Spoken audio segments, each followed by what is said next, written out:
កោះឆាងបាត់ឈ្មោះរំគួងរំជួយ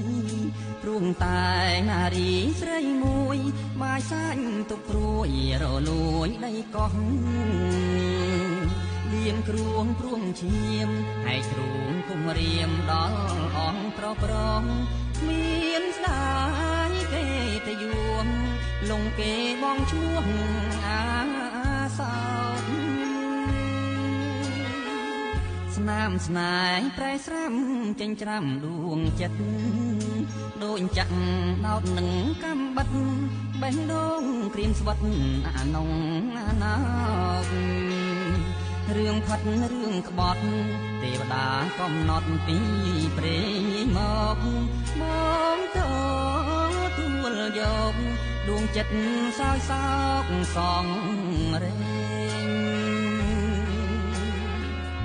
កោះឆាងសែនស្រស់សម្រងគ្មានពីតែរួមនារី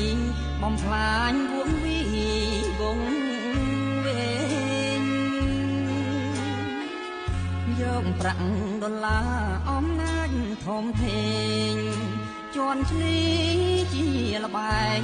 ជាឆាងកំ ប្លែងលេងសើងស្នេហា